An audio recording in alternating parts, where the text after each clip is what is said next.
Yeah, thanks so much for making time. I know you're a busy man.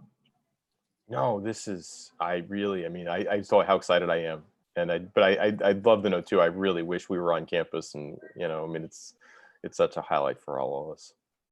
Awesome. I think that makes us connected. Great. How's it going, folks? We're back with the next Lambdole Debate to Great live stream. As is apparent, there are a lot of things going on in the world, and some of you may have already seen the statement that we put out as Lambdole earlier this week. But before we even jump into what we have planned for today, I wanted to make sure that I vocalized our position and made sure that all of you were aware of the league's position. But in short, we at Lambdole stand in solidarity and mourning with our peers in Minnesota who have been directly affected by the death and murder of George Floyd. We stand in solidarity with the families of George Floyd, Ahmaud Arbery, Breonna Taylor, Twin McDade, and the countless other Black people who have been killed by state-sanctioned violence. We recognize that these injustices are not isolated incidences, but rather an outcome of deeper anti-Blackness, white supremacy, and state violence that permeates our country. And we know that all of you have been affected by the responses and the protests that have been going on and that have been occurring. And we want you to know that as a community, we will continue to face these problems in our lives, but we want you to know that you're not alone. And here at the League, we are here to help you through that. And with all the different roles, we will all have a different role to play to create a more just world moving forward. And for us, and for me personally, I believe debate is a space not just to compete between each other, but that's the space for you to develop your voice and skills to engage the community and politics to create the change that you want to see. And this is especially true with the new topic that we're getting ready for next year with criminal justice reform. And we look forward to working with you all during camp. We are working with social activist groups to sort of come in and help work with you all so that this debate is not just a sort of academic game, but instead to help you find ways to get involved and turn this policy that we discuss into reality. We'll be in touch with more things and other opportunities that we think debate will help do. But one of the things that we also want to continue is the speaker series, because beyond the tragedies of the world, we believe debate is an opportunity and a space that you all are here to take advantage of. So with that somber tone, I would like to hand it over to our speaker today, Mr. Gordon Sables from USC. Thanks, Joseph. And thanks everyone who's here today, and to everybody who's watching after today. As Joseph's really important introduction highlighted, today's Monday, June 8th. And I think that we're all kind of working through and reflecting as a community. And I wanted to share, I'm so thankful. I feel incredibly grateful to have the invitation, and I wanted to share as well. I still feel a bit of awkwardness and unease about accepting the invitation today, not because debate hasn't been the single most transformative thing in my life. It absolutely has. But also I acknowledge that part of what debate has helped me understand is the way class, race, sexual identity, privilege function in different parts of society. And I know I am a better human being from my exposure through debate. And that's really why I'm so thankful that Michael, Gabrielle, Joseph, and folks wanted me to still speak today. But I'm acknowledging that we're going to be thinking about debate and talking about debate in very different ways. I'm also really reflective that I can't wait to have you all and Lambdole back on the USC campus. As I'll talk about today, I came to USC 18 years ago, having never worked for a private university, never gone to a private university. And one of the things that I really found was important, and I was so heartened this weekend, is that USC cannot be an island. USC is literally part of the community, but it also must be physically, emotionally, spiritually part of our community, and not just on those 6 Saturday home games a year where there's football. Part of why Lambdole's been so important to me is that everyone in Southern California should understand that that's their campus, it's their community. And that's why I love when you're there for workshops or tournaments or after, like, it's just an important part to me. So I'm thankful for that, but I'm also very appreciative that I have learned a lot from my colleagues and peers, and I wouldn't be here today if not for debate. So thank you for the generous occasion. I look forward to seeing folks on campus. I know Joseph and the team are going to help moderate questions. I will absolutely make sure to leave time for that. Talking and listening to you is as important as listening to another old white guy talk. But I think the biggest thing that I'd say is whenever I talk to a student, whether high school or college, I try to be reflexive of the person you're seeing and the person that I know I am. I think about being 14. I grew up in a suburb of New Jersey, where I went to a public high school where we did not have a speech or debate coach. We had a volunteer coach who was the wife of a chemistry teacher who didn't know anything about debate, but she made sure there was a classroom after school once a week for kids that didn't know what they were going to do to hang out and otherwise talk. That random, totally accidental spark created an opportunity for me to help and foster debate and help sponsor debate in a variety of ways. But I'm appreciative that it is, and one of the things that makes debate so powerful is that it offers opportunities in ways that we don't see and we don't direct. The other thing that I would also acknowledge is that I'm happy as folks have questions or comments to put them in. Debate's not entirely responsible for the fact that I talk too fast. I grew up in a big, loud Italian family where everyone yelled. I joked that moving to college and finding a dorm in college was the quietest I'd ever heard, because I just assumed everybody yelled in a house. So I talked fast before debate. Debate made it further. So don't ever worry about asking questions or asking me to clarify or anything else. So out of that random high school experience, and you all have a much better organized debate experience, my first tournament when I was a novice was a 2-round, 1-day tournament. Where I had no idea what I was doing, and that meant very much at the end of it. But it got me excited about the idea that there was some way to compete and that there was some world beyond just my high school classes. Because I'm not sure about you, but I didn't find the dynamic of high school education very rewarding or very engaging. It didn't really push you. And the thing that struck with me in that long ago, 1990, I'm sorry, 1990 in that part was that first novice in the get there was the notion that we have something larger, that debate forces you to never be perfect. Debate doesn't ever let you get the credit to say that you've got everything going on. I would always describe the top college team every year probably wins about 94, 95% of their debates, which means they lose 1 out of 20 debates, and that's the best team. The vast majority of teams lose a relatively substantial period of time, and these are great, smart, amazing students. And I've always looked back and said, if the rest of the world operated on a premise where we acknowledge the notion that every time we walked into an interaction, half of us were right and half of us were wrong, that notion of getting used to the idea of not being able to be right is really powerful, and debaters take it for granted. Debaters get up and move to the next room or the next Zoom now, and you get used to that notion of something really powerful. But debate also helped me see that bigger horizon. And I know we're all excited for when we can move outside of our Zoom and get back to that notion. But even the idea of traveling around tournaments in your local area, let alone traveling regionally or nationally or later globally, something that debate made it possible for me to be exposed to. I had the opportunity to find a college where they had the opportunity to debate. I joke with my parents that I needed a school that I could afford, that would let me in, and that would have debate. Those are the 3 things that were important to me, and that eliminated a lot of schools, both on the afford part and on the part of the who would let me debate, as well as letting me in. George Mason University in Virginia gave me that opportunity, and I learned a lot, had a lot of success there as a debater. But most importantly, it gave me this realization that I had no idea what I wanted to do next. I was a debate lifer. I did everything about debate. I spent the summer working on debate. I was involved. The people later would say, well, did you think about like doing other programs or doing an intensive major or thinking about study abroad? I couldn't have afforded study abroad, but it was never even a question. It was the idea of, well, that would be time away from debate. And there was another argument, there was another file, there was another research assignment.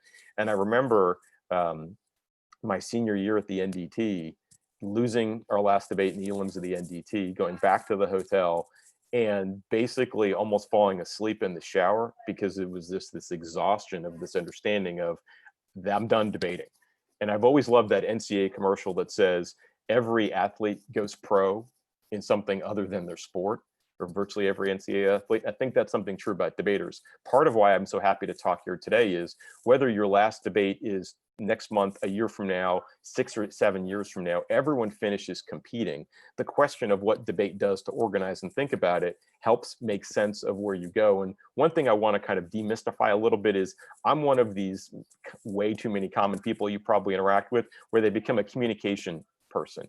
And everybody should understand that it's not necessarily because communication is the only discipline, but communication's relationship to debate has meant that there's funding opportunities. So I asked those questions about how to get to college.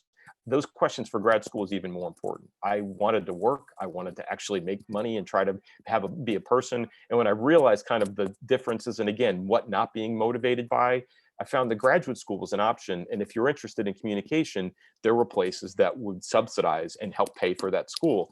And I remember thinking, I don't know what I'm going to do with a master's degree, but a master's degree that I'm not paying for is a very different question than a master's degree that I'm paying out of pocket for. But debate, again, opened that door, created that opportunity. And it's led to a 6-year journey at the University of Georgia, first earning a master's and then my PhD. And I have to say that was really catalyzing, not only to let me see, I'd never lived really in the American South. Virginia and Georgia are not that far apart, but there's a lot of difference in there. But understanding the world and really being given the opportunity to say, what do you do? What's that next step? And so I did the classic path of finished a PhD, and I got really fortunate because this amazing university of USC was looking for a director. And so in 2002, I came in as the director of the Trojan Debate Squad.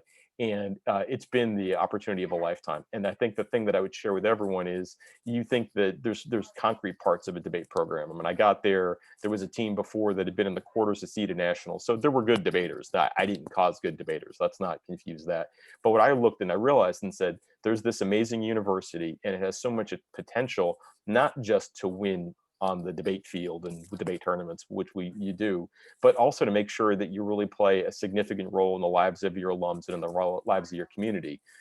One of the things I love about this experience is Lambdale didn't exist at that time. I joke that this is Lambdale 3.0 in my mind, because I'm old enough to remember the first efforts that were tried and failed to get, not because there wasn't a recognized need. Obviously, debate it should be essential in our schools. That's not a question, but you need leadership and support and vision. And I just remember kind of looking around and saying, God, if USC can do anything of substance, helping to be involved in whatever small way to help get Lambdale off the ground is more than important compared to whatever things we do. So when I look back at all these years later and the support goes to, the debaters and the coaches and Cameron and Van and Brand and all the original teachers and now this next generation of leadership, I'm so thankful that for many of you, the world without Lambdale is an inconceivable world. And that to me was something that by institution building, when people say, what are you most proud of your time coaching debate? I say, well, we played a small role in helping things work right in Los Angeles, that now there's more schools where debate's available. So I was involved as the debate coach at USC for about 15 years. And in that time, I did a bunch of stuff. We had teams in the late elims of the NDT. We had students be really successful. But one of the things that I'd highlight that's so important to me in this discussion is I realized that watching our students, there was this philosophy about the people that were excellent all the time. And I didn't have that when I started. And that's what I'm trying to be very reflective of. I know you're looking at me as the boring middle-aged white guy, which is fair. That's who I am now. But when I think back to the student in high school and college who hated high school, did not like classes. I remember my mother very clearly looking at me and saying, I'm going to throw your debate work away. We actually did have cards at that point. We were before briefs and before the internet. She was going to throw my debate research away if I didn't do my homework. I think about that student, and now on the other side of being the director at USC with the largest dedicated scholarship program in the country for debate, and looking and saying, there's no more awesome responsibility than what student earns a scholarship. And you could walk around the TOC and say, who won the most debates in high school? That's one metric. You could also look and say, who's going to grow the most in college? Who's going to develop both on debate, in debate, but also outside? And that notion of success across the board is one of the things that I really struck. All of our first round debaters, those top 16 teams in the country, the really best of the best college debaters, they're all good at doing things across the board. I used to think, well, it's the best debaters don't go to school. And then I realized, well, it's a little bit easier of a cop-out. If you're great at debate, it's going to eat at you to be average in school. And if you're really only halfway good at it, then you can kind of accept mediocrity. It's not something I learned. It's by doing. It's something I learned by watching these amazing students and watching that you have to really look and make sure that you're seeing the whole person and getting back to that notion. Are they successful? Are they growing as a person? And if they are, the wins will come. And if they don't, that's less of a concern as well. So I did a lot in my time in debate. You all have the boring resume. I did a bunch of stuff. I was on the NDT committee. I was the president of CETA. It was the last time we had a really big seat of about 200 teams. I chaired also the topic selection committee for about a decade. And one of the things that's so important, and we're going to talk about a little today, of your upcoming topic is it means so much. And Joseph's intro was perfect, because I think there's so rarely a moment where you have a vehicle and a subject that are both incredibly important. And at this moment, you can be the best educated people in the country on things that will help you grow, that will help draw connections. And that's one of the things I realized with the topic committee, that if we're careful in building topics, it's remarkable. So, but all of that being said, I'm now the head of a journalism school. I'm not a journalist. I don't play one on TV. I didn't write for my high school newspaper. But the thing that I would share for you is it's one of the top journalism schools in the country. And I was asked to take on this job after asked to be an associate dean for student affairs, not because I was a journalist, but because of my debate skills. And so the next couple of minutes, I just want to talk to you all about a couple of things that helped make me succeed, even for jobs I wasn't looking for, that were those translatable skills when people looked up and said, your last debate might have occurred in 1994, but something about you is continuing to build and grow in a way that helps us understand and in that part. And so it's also still relevant to me because, like I said, I'm now helping fill in, I'm temping for the debate squad as we hire our new director, and I'm looking forward to having that settled soon. But these are really important to me in this last year. I've stepped back in to kind of help oversee that. So the first real big thing I'd reference is, and this is going to sound like the most boring cliche, I'm going to talk about research, but I don't mean research in any sense. I'm going to talk about building a research routine. I'm super old. So one of the things I remember is when the internet started, people talked about the metaphor of surfing the web. Silly, but it's important, because if you think about the notion of internet content is like the ocean. It's massive, it's ongoing. And as a surfer, you're not controlling the waves, you're trying to manage the waves. That's at least what I know. I have no coordination and would kill myself trying to surf. But you think about it from a research standpoint, part of what debate asks you to do is surf, manage. You can't stop new information from being written. And on this topic especially, you are going to be in the midst of the most dynamic series of public policy change at the local and national level. In the midst of my time in the college debate committee, I caused some trouble because we debated the Arab Spring revolutions that was happening across the Mideast and North Africa. And most folks said, well, let's wait a year. Let's let time to the research to settle. And I was enthusiastic. And I said, no, what better moment at this moment to see what democratic transformation is happening in Egypt or Tunisia? It's essential for people, not just to learn what, but to learn how. You all are having that moment. We're literally having a moment where if we had asked people a month ago what the phrase defund the police means, we would have gotten very low salience and very wide recognition. Today, when you're thinking about it, it's an important framing question about the political moment we're in, and you're already starting to see it become manifest in political dimensions. Where if you saw any of the news over the weekend, where it's pretty clear that our president, I will use his title, not his name. That's about as far as I can do. Our president wants to pin Vice President Biden as being radical because he won't or will commit to defunding the police. That's the notion of saying that you're literally going to watch this evolve and change at so many different levels. So this notion of building a research routine is, how do you keep on top of that? Everybody is incredibly busy. Your high school routines are remarkably challenging.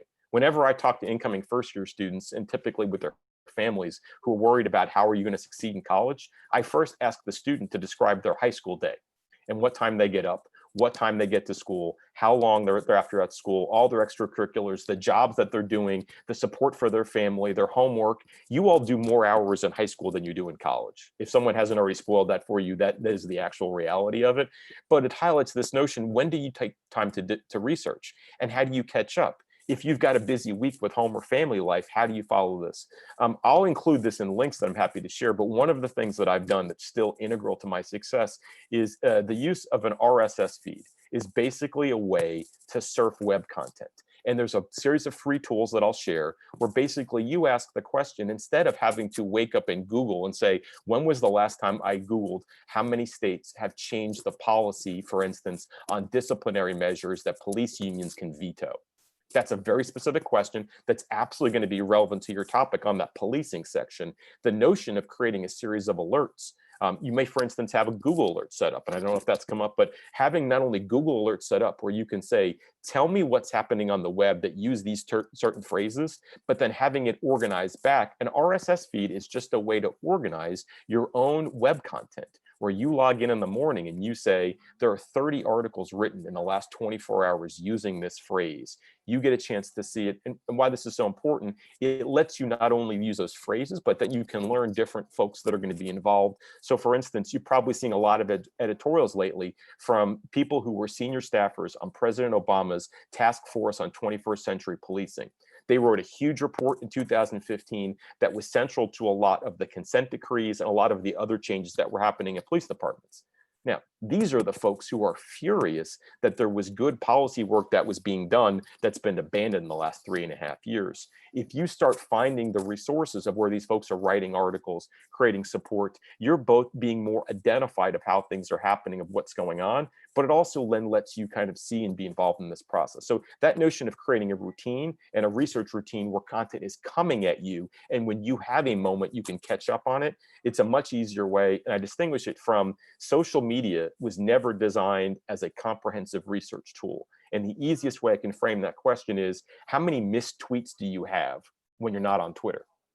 We don't know. Twitter doesn't want us to know. Where email, you get an inbox. It's a finite, discrete number. Social media was never designed to be comprehensive. And RSS lets you catch up on anything. And it could be anything from things that are happening in entertainment or sports or politics, but it gives you a way to keep informed.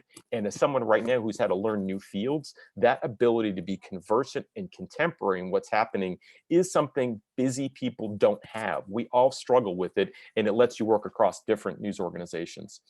The other big thing I'd say that the research routine helps you is that you find a way to be involved with long-term and more kind of comprehensive research.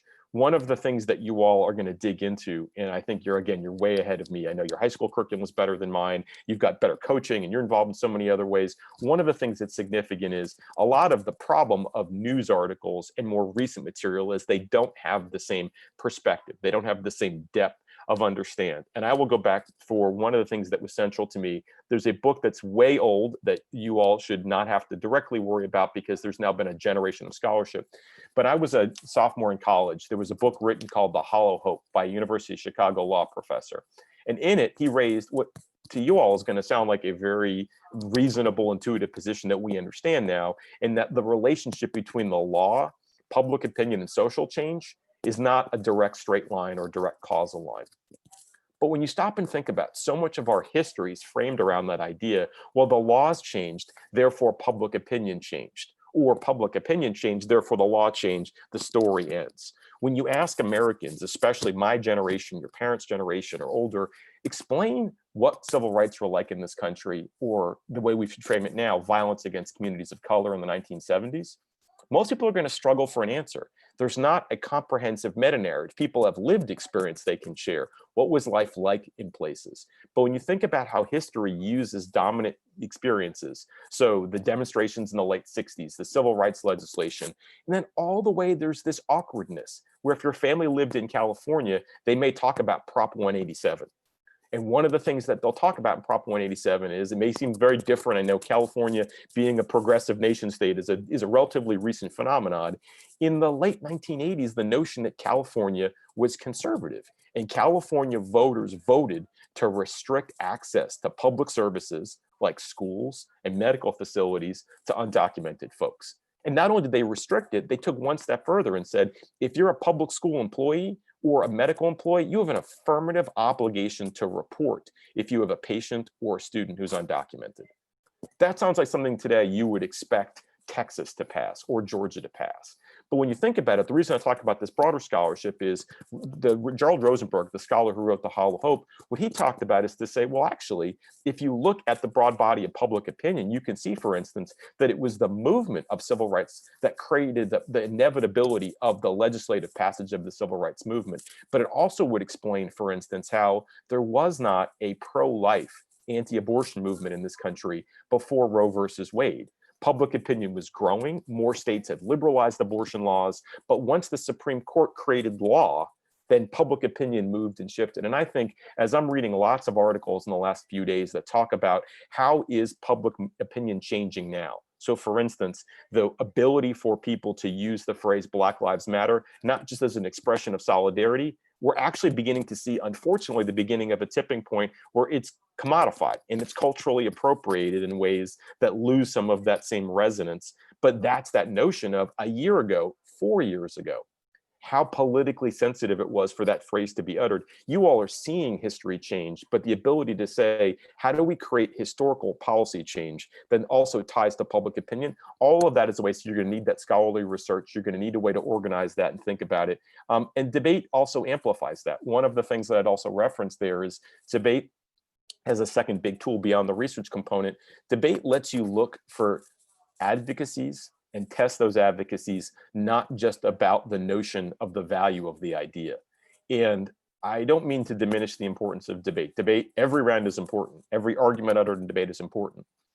But the notion of repetition in a debate round is such a remarkable opportunity that the rest of us don't have. I remember coming out of a debate at one point, coaching students and saying, do you know how hard it is to perfect your position outside debate? You may get one shot, a job interview, an opportunity with a family member or a friend to construct an argument. In a debate tournament, even a short tournament, you get several times to repeat and perfect and modify that.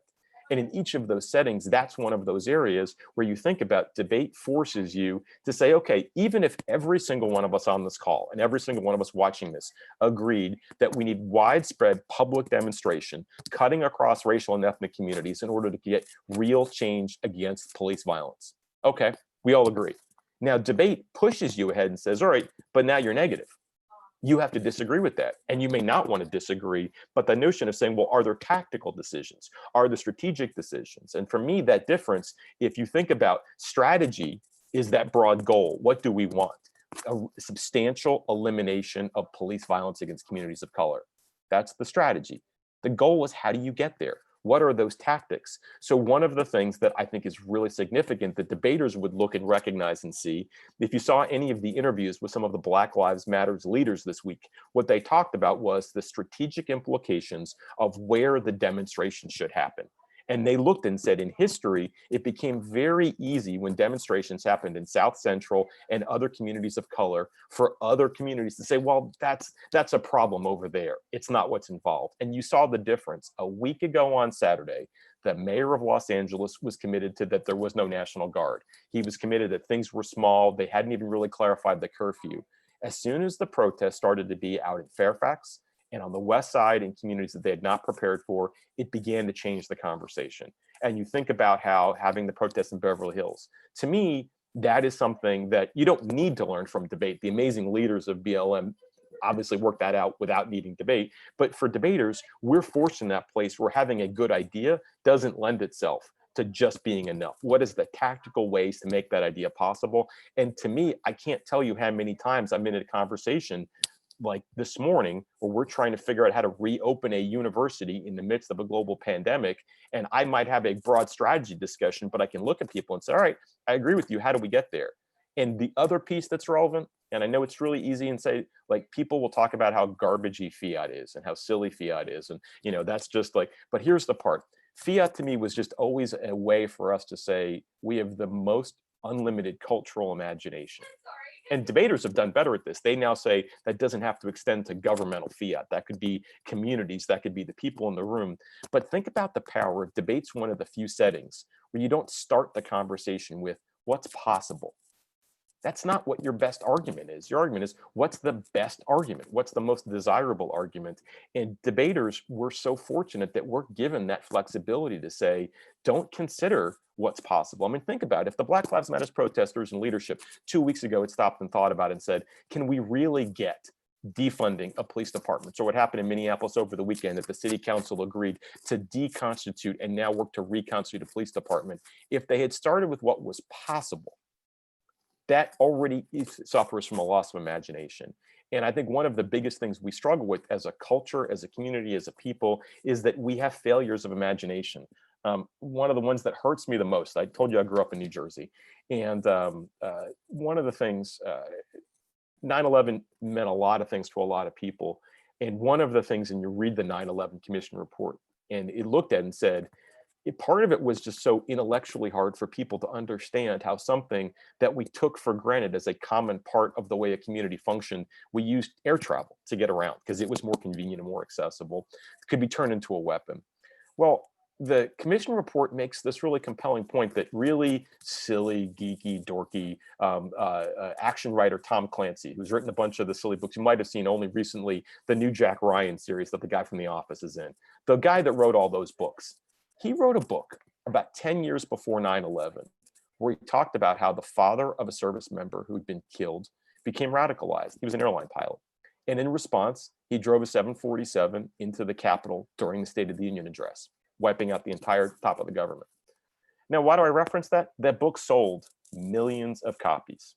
But years later, people couldn't draw the connection and draw the relationship on how could that be possible. That's an extreme example, but I would say in the same area, historians today are doing remarkable work of saying law enforcement hasn't always looked the way law enforcement has looked today. There's a great book called Narco 80, which was about a bank robbery that took place in California in 1980. One of the remarkable things about that book is they describe that the bank robbers were so far outgunning the law enforcement that law enforcement was totally lost of what to do. And what today would have been SWAT and the FBI and a whole bunch of stuff didn't work out anyway like that because the local law enforcement had such little weaponry.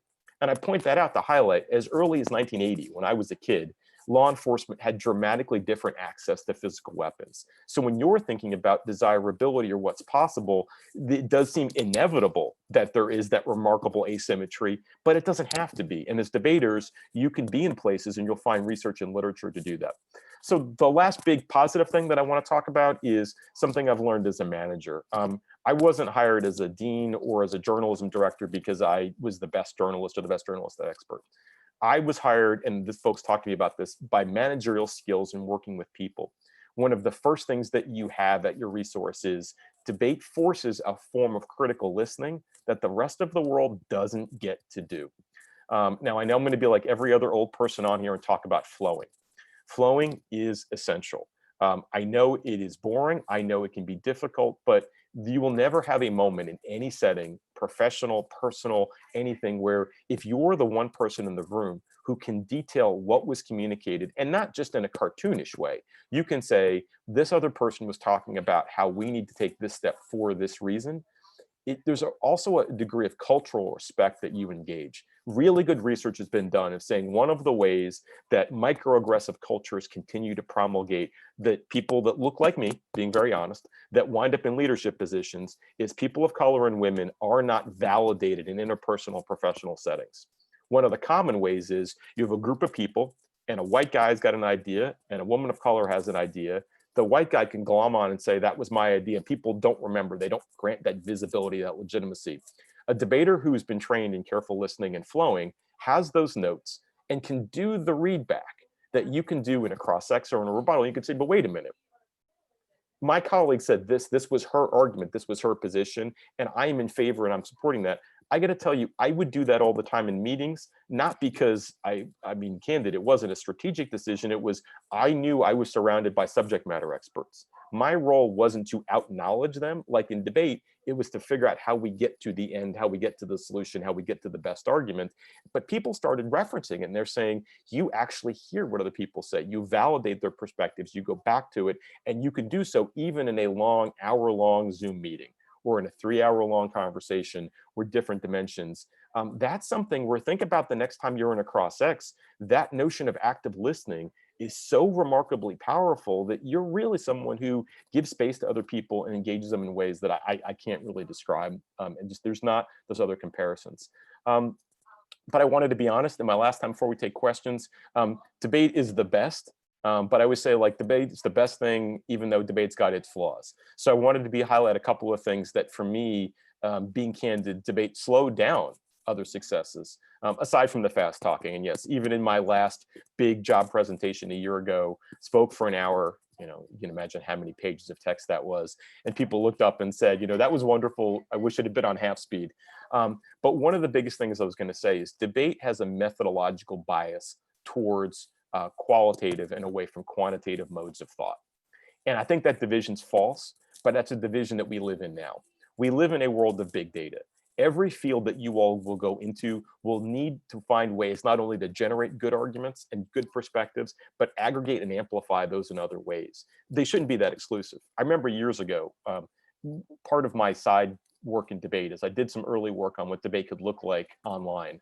I wish we hadn't needed to go this direction. But one of the things that I remember at that point was saying, if all the debate research was treated as Wikipedia entries, where every card was a discrete argument, we would have the way that like a Reddit thread would work, where you could know every time someone used a piece of evidence. And in the upvote downvote theory, you could actually build in the way to say what card, what piece of evidence was most used by debaters across the entire region circuit by the entire year. Wouldn't it be cool if you could give an award at the end of the year or the end of the tournament, not just for the top speaker who spoke pretty, and spoiler alert, that was never me, so I always felt very jealous of those folks, but if you were to say, who did the best research, and not popularity contest, best research is demonstrated by your peers used your evidence because they wanted to win debates, that is a way that I think debate could be lending itself in that part, but I would highlight that's where our fields are.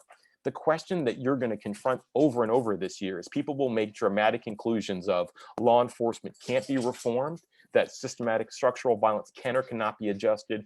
And one of the big methods of proof that you're going to be confronting is, what are the scientific ways to assess this? What are the ways to understand? And I'm not saying that it needs to all occur at that level, but so much of it about, especially in these areas, think about California is a community where the Republican Party is smaller than independent voters in terms of voting registration.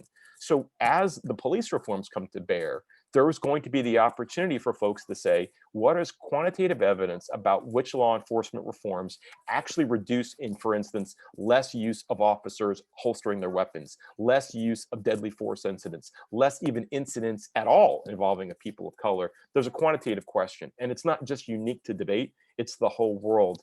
Debate lends itself to topics where we talk about political science, we talk about communication, we talk about policies that work in that area. Debate steers you away from architecture, from business, from physics. And some of my best debaters were students who kind of awkwardly looked at it and said, well, but is it okay if I'm a physics major or I'm a business major? Debate should never be in a way where it tells you the only thing to think about. If anything, and I always go back to one of our early students who helped with Lambda in the first 2 years of it started, he wound up getting a PhD in physics. And one of the things that made the difference in his ultimate funding was the fact that they looked up and said, you're the only person in our physics cohort for a PhD who's worked with argument. Everyone else has just worked in a physics lab. And that's a dime a dozen. You're the one of the few. So I think that's an area in all part. Or the other example I had last Wednesday, these days are really hard on everybody, even for old white people. And one of the things was one of my first students from Las Vegas, before there was any UDL work in Las Vegas, she just got promoted to be a junior partner at her venture capital firm. And a condition of her promotion, she talked about, was an equity fund that she got to manage, which would create opportunities for entrepreneurs of color. Now, that was a business student who faced lots of trade-offs between doing a debate tournament, doing debate research, and doing business work. But she knew that both were important to her. And I felt it was very important that debate never say one has to come at the expense of the other. So I just want to give everyone that incentive. Pursue what you're interested in, but don't view the method that you learn in debate as only true there. And the only other things that I would reference is focus on your writing. The one occasion that I think that debate is so much better about today that will help you is the use of the speech docs. Let you write in organized, coherent ways about paragraphs. I was poorly trained as a writer coming out of debate, because I guess, like a lot of you, if you're good at talking in your classes, faculty are willing to be supportive of you because they're like, well, but their oral presentation was great. Who cares if their written paper was kind of average or below average. That notion of focusing on really precise writing is something that debate doesn't do much of, but the rest of the world demands. Job interviews, your cover letter determines in a lot of cases whether or not you even get that next stage to the interview. So look for places and ways in which you can kind of hone and perfect your writing. And I think the last part I would just say is, don't ever feel that aren't those fields where there's an interest. I mean, I look at now this field of journalism, and I am stunned by how much the debate skill lends itself to the notion of being a journalist. Carlos Maza, who works for Vox Media and was a debater for Wake Forest, is a great example. I call him young because he's younger than me. He's not as young.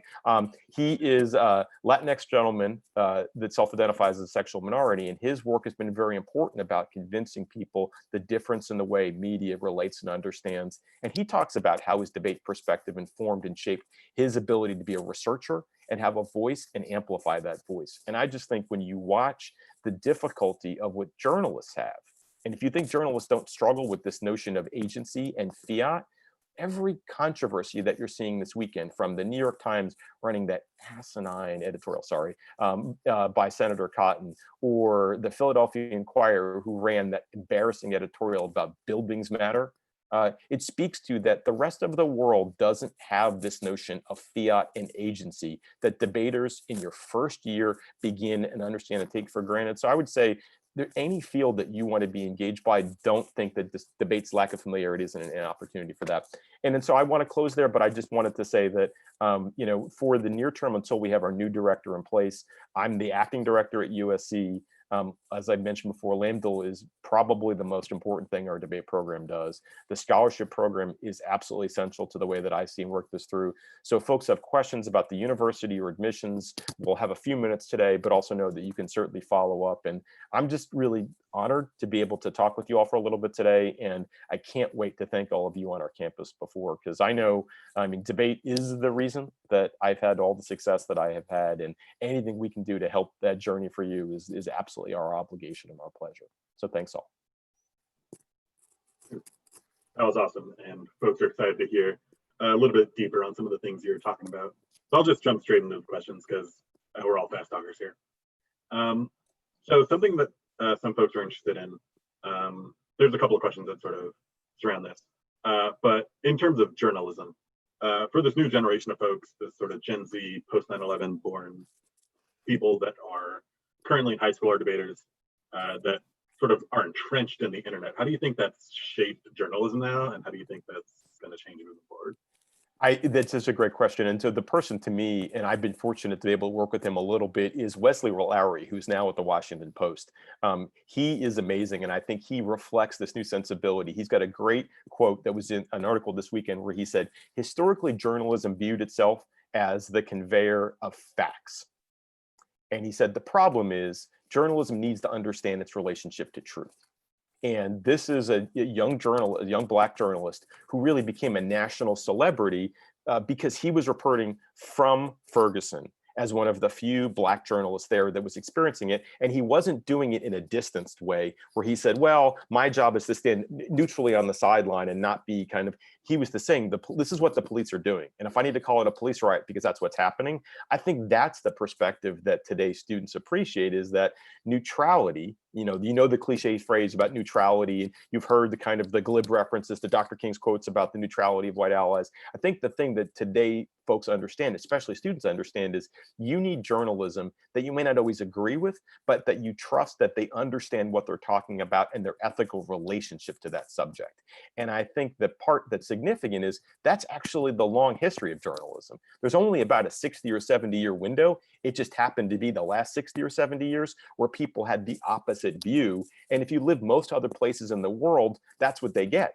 Their newspapers, their TV stations express a perspective. There's no embarrassment, but unlike some of our media in this country, they believe that there needs to be truth behind it. So you can have an opinion, but that opinion needs to be validated by truth. And so I think our generation of young folks, they get that. The piece that you've got now is you can amplify and create your own platform in a way that wasn't available a few years ago. And that's something else that debate really lends itself to do, because you're not unwilling to express and engage yourself.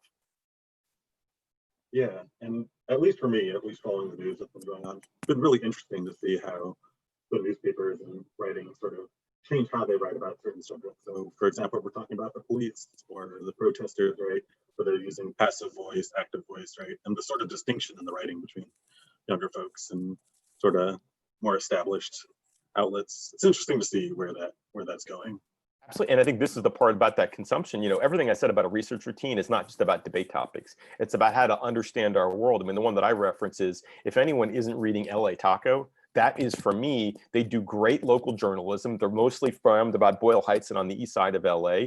But, for instance, they were the only news outlet that was originally credentialed in by the BLM protesters to the demonstration at the mayor's house last week. There's a discussion where they're writing with an engagement. It's amazing journalism. It's hard-hitting journalism, but they don't have that false separation where they have to feel like this is what a journalist is supposed to say. And that's the part we get to build and really help students achieve that. So there's a lot of opportunity there.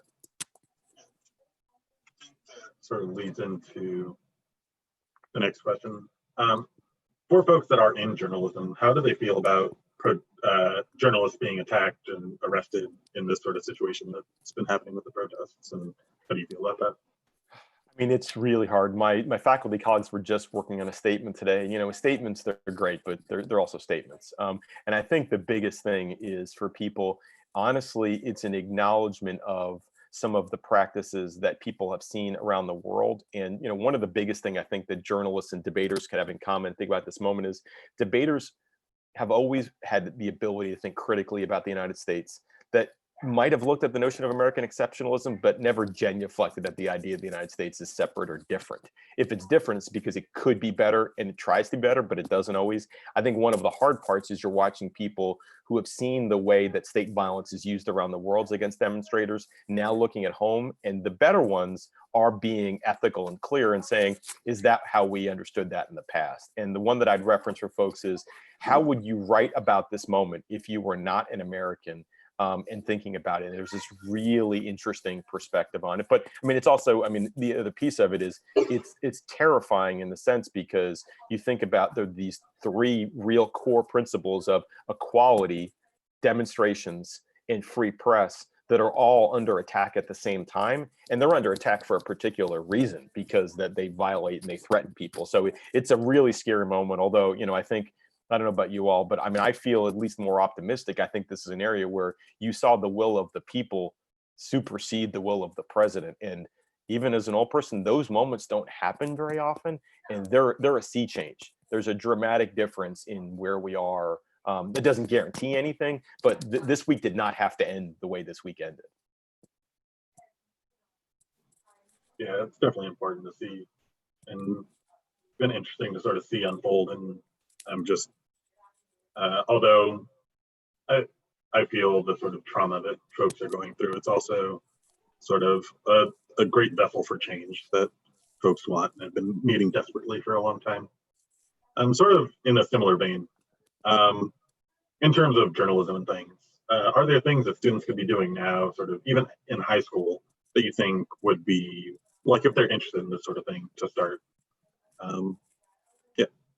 Yeah, it's a great question. I think the biggest part is, and this again is the trade-off from debate, because debate is so overwhelming and all-encompassing, is just find an outlet, and it could be anything. I know this feels like very 1990s, but literally a blog, or the reason I struggle with social media is great to generate a following, and that's one strategy. But I think the bigger part is start to hone your voice. And I'm really sensitive when I use that phrase. Now, in journalism school, and you even saw it this weekend, there was a big controversy at an absolutely amazing school about their new dean. And one of the struggles is, when we talk about voice, we both mean the literal part, what do I sound like, what words do I say, but we also mean the cultural agency that you express.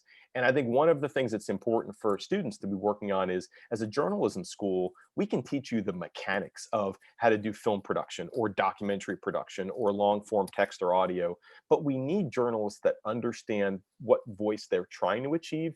And I often frame it as, our job is to help you successfully amplify your voice within the norms of what ethical journalism should be. But that means you need to come to us with a sense of your voice. And it should be your own. It shouldn't be something that someone else inserts on you. So even if you're writing and you're not getting a big audience, to me, that's more important than yeah, get your big Instagram following, but where do you then link in your Instagram bio to the work that you're doing that people are reading you? Because I think one of the struggles we're seeing is the good move away from Facebook is also a move away from text. And I love Instagram. I use Instagram all the time. But when we're looking for a student, we say, well, what did you write for or record for? You know, audio is another great medium where debaters are really, there's a natural kind of proclivity towards. Who cares if you've only recorded 2 episodes of your podcast and no one outside your friends have listened to it? What did you say? What is you trying to express and engage in that? And I think those are those things that when we're looking for, if a student has started that, we can help you amplify. We can help you do the other pieces, but it's really hard to tell you, what do you have to say? That's never something that you should ask a professor for. Yeah, great. So some of the next questions are kind of folks who are interested a little bit on your sort of debate perspective, especially on the topic. So this kind of goes back to what you mentioned earlier about your experience with the Arab Spring topic and how sort of dealing with the topic as it's happening. Like, are there any quick tips you would give students to sort of manage that sort of topic? Because I know, at least for our current students, a lot of the topics don't really change over the year. Yep. But in this scenario, how do you manage that? Are there mistakes that you made, or how would you manage that? Oh, yeah, mistakes are made all the time. I mean, there's still a whole generation of college debaters and coaches that blame me for having an entire topic with no uniqueness or disadvantages, right? I mean, I had someone 2 months ago, yell at me about this, and this is 10 years ago. I think the biggest thing I'd encourage in that area is don't be on your own. So whether you're in even a small team where it's just 2 students or on a bigger team or as part of Lambda and working with a coach, find a way where you're not only relying on one person to have kept current, but like I talked about, find that way to automate your way to keep updated. And that notion of the Google alerts, you don't need to do all that RSS thing if you don't want to. Even just creating Google alerts for the key items. So if you're reading an affirmative that breaks police unions, you need to have a series of search terms set up so that you're aware of every day what's happening in that area, because you'll realize that it is very rare that your entire affirmative happens. But what does happen, and is going to happen all the time in this topic, is some version of some reform that's relevant to your debate arguments happens. And so you have to pivot off that. So the fact that Minnesota decertified their police department, does that make the case for national decertification stronger? Or does it mean that the state movement in that direction is better? But I think the first part starts with that notion of where you don't rely on when I have time, I'm going to do updates. It's the other way. The updates always come to you, and that you're constantly refining the search terms to make sure that you're seeing or doing that. And the easy test for all of it, if you've not first set up a Google alert before, is just go into Google or Google News and start entering the different search terms that you think are relevant to your affirmative or to whatever arguments, and you'll see the different frequency of the search results. And so then you want to create those alerts, and alerts are free, and you can either send them to an email, and even that is an area, you can send them to a group email account. So you just got 4 or 5 different people getting that email and saying, hey, did you see that Washington State has got a proposal to create a limit on qualified immunity? Oh, I didn't know that. And I think that's the biggest piece of just kind of help yourself be involved there. Awesome. That's definitely a great first step. And when you said it was 10 years ago, that makes me feel old, because like I had already graduated high school at that point, and I'm just like, oh wow, okay. But anyway, the follow-up question on that part, on that topic, or like similar topics where it's sort of changing every day, did you ever run into a situation where you had an argument, or your team had an argument, that just sort of day of the tournament, week of the tournament, whole app just had to go kaput and start from scratch? And then how do you deal with that kind of situation if you put all this time and effort into writing that app? Yeah, it's really hard, because I think the moment of utter fear and anxiety is when you're seeing it happen, you don't know. And let's keep in mind too that you're also reconciling the human being and the debater. So like the best possible thing, if your app happens, like many times, like that's going to be fantastic, right? Like if the Democrats have legislation in front of Congress to do a variety of things, like if a lot of these apps happen, I think us as people, we're going to be thrilled. But then there's the terrible little small debater part of you, which is like, wait a minute, what do I say tomorrow? The tournament is Friday afternoon. I think the biggest thing that I could say to kind of help deal with that is, that's why that discussion of using the scholarly literature, I think the more that you ground the solvency evidence that you're looking for in broader approaches that have kind of a complex methodology, it makes it easier because then you can draw distinctions. And we give you an example. Most states will make moves in limited areas towards some of the things we talked about, making it illegal to use certain detainment measures like the chokehold. There'll be other steps towards going after police unions, like limits on qualified immunity or the dechartering of police departments. You're unlikely to see some of the big steps. And I think if your solvency evidence makes a broad foundational claim about, well, these are steps that we need, and we need them in an organized way, we need them in a structural way. The part that you get into is what is about long-term national change versus short-term incremental change. And then it's also relevant in a world where, at least between now and November, and hopefully this changes in November, but you're also in a world where you're proposing an affirmative that is enacted by this Department of Justice, who its senior officials still continue to assert without evidence that there's no evidence of racial inequality in national law enforcement. So it's a reasonable place to argue what happens when laws are passed and there's bad faith efforts to implement them or to enforce them. That's relevant to your exact question, because you might say, okay, and this is why the hollow hope conversation is so important. What's the value of a law, even if that law is not always followed? What's the value if 20 states have already moved in the direction of the affirmative and the app is then only moving those last 30? I think the more, and I would frame it for everyone, the more that your big positions are not only informed by news articles, but by law reviews, scholarly work, it gives you a broader grounding that's not so tied in the direct moment. Now, I admit that may lose some of the most tactically, strategically advantaged arguments because they're very narrow, but you have to, I would also say, the more that you see your arguments being tied on that very narrow, very tactical, you have to keep in the back of your mind, it's one crazy Mitch McConnell, Nancy Pelosi deal away from evaporating. Yeah, no, I appreciate your perspective on that. And then as I've started talking with some students, their concern is also the kind of flip side of this coin, where I don't know, in debate we sort of have our certain relationship with arguments, and like when things happen in the real world, sort of how it affects our debates versus like the actual like positive impact it has, and just sort of like how we reflect and sort of relate with that. How would you sort of recommend students sort of engage in a topic that affects them personally? Or the other question, how do we approach this topic from the negative ethically? Yeah, well, or two different questions, but big questions. Yeah, no, and I thank you, because they're really, and I struggle with that. I mean, it's both, the excitement, and this is the argument people make about topics, right? Is that it is the opportunity to enlist. And I remember thinking about this years ago, the intellectual energy of every high school student in the country debating this topic is massive. So when you think about that, the positive value, that's remarkable, but then you also think about the trauma and the re-engagement of that, as silly as it might seem, like college is doing this. College doesn't ever care what's relevant anymore. We just debate about whatever the least significant thing happening is. It's at least an escapism to that point where you don't have to, you have a moment if you want to create an escape. So I think that your question is great, and I would frame it in two ways. The one is self-care always has to be the number one priority, period, full stop. I remember years ago when working with debaters, and I would say winning is important, but winning is never more important than anything else. And there will be moments, and I mean, this is something where every student should feel comfortable that at every individual time they can engage this in a way. I mean, the downside of debate being this organic game is that it does create competition. After World War II, we're not the first people that figured out debate is overly argumentative. After World War II, communities, high school and college, created an activity called discussion. It was designed to answer the problems of debate and said, well, like, let's have a series of discussions about criminal justice reform and police violence, but you don't have to have oppositional sides. So it avoids this problem. Now, I think all of us could probably guess the spoiler alert of what happened. The competitive people left and they went back to debate because they're like, but it's like Congress.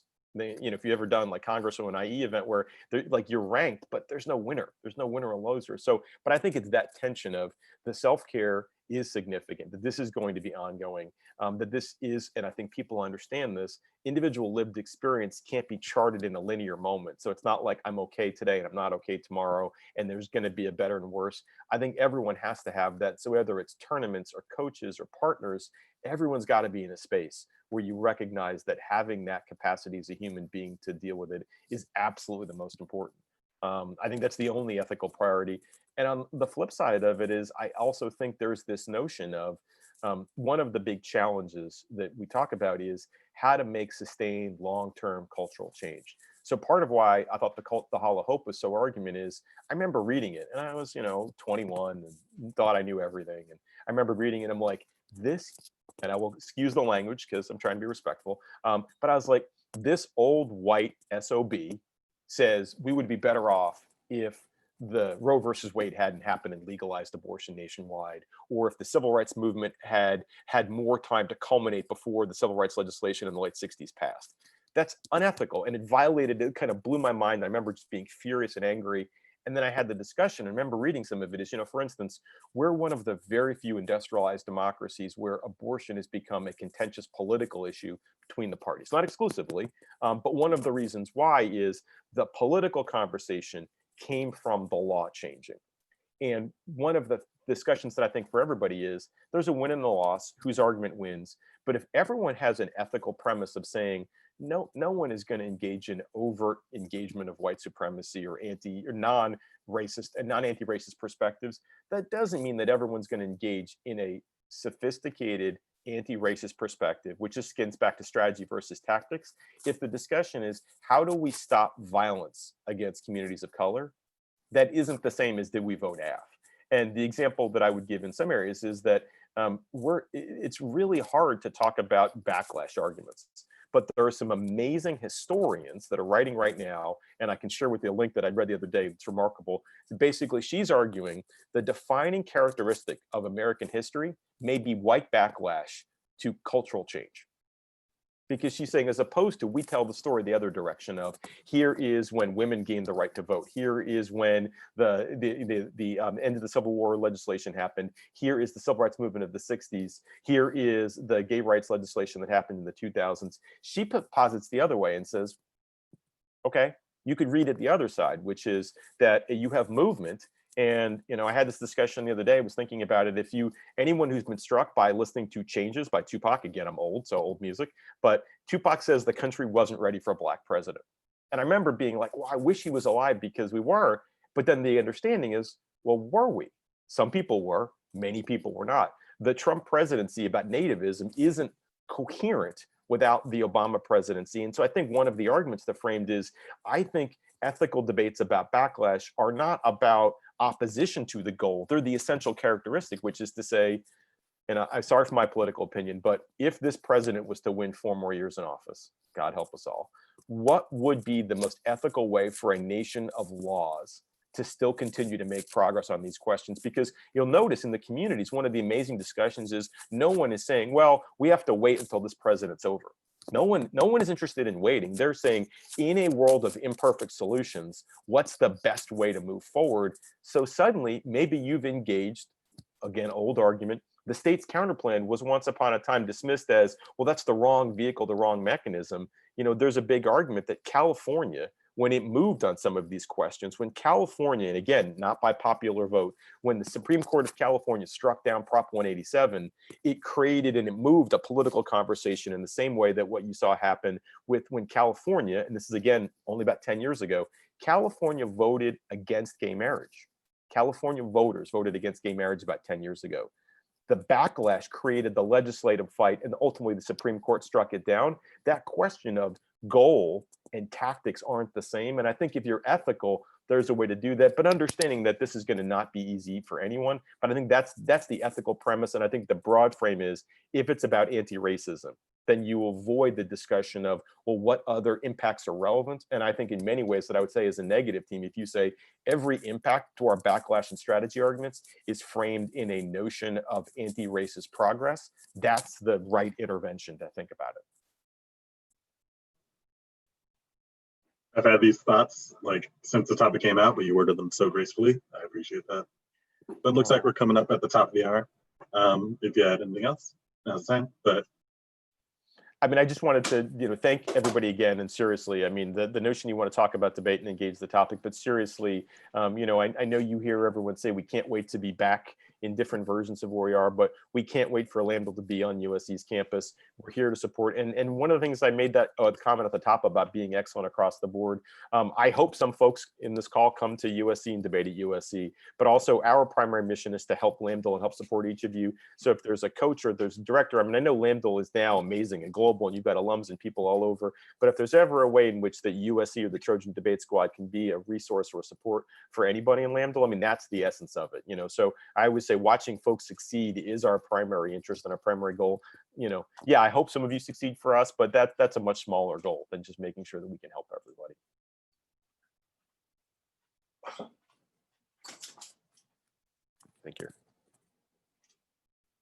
I think you're still muted. Yeah, sorry about that. Yeah, thank you so much for making the time to come out. I'm excited to share this video with students as they start to prepare their evidence set, and it definitely gave me some perspective on how I'm going to approach our evidence packs and things like that. So thank you for that. For those of you tuned in, make sure you register for camp. We'll be talking about the topic and doing other things leading up to it, including engaging with some journalist folks and other things like that. So thank you so much. Have a good night.